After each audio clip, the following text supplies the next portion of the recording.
Thomas ஜெப ஐக்கியம் வழங்கும் இயேசு கிறிஸ்துவும் நானும். இன்றைய வேத வாக்கு லூக்கா 1:6.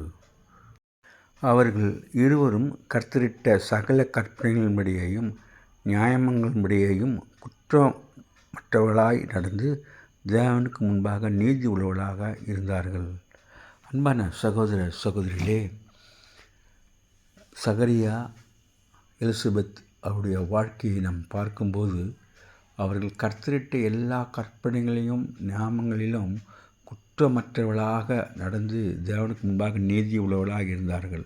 ஆனாலும் கூட எலிசபெத் மலடியாக இருந்தாள் என்று சொல்லப்பட்டிருக்கின்றது. வயதான காலத்திலே அவள் ஒரு குமாரனை பெறுவாள் என்று ஆண்டவர் தீர்மானம் பண்ணி வைத்திருந்தார். அதன்படி அவர்களுக்கு யோவான் ஸ்நானகன் பிறந்ததாக நாம் லூக்கா சுவிசேஷத்தில் வாசிக்கின்றோம். நம்முடைய ஜெபத்திற்கு பதில் தாமதமாக வருகிறது என்று அதற்காக நாம் ஆண்டவரை மறுதலிக்கக்கூடாது. கர்த்தருக்கு காத்திருக்கும்போது புது பலன் அடைவோம். Have a blessed day. God bless you. Take care. Be safe.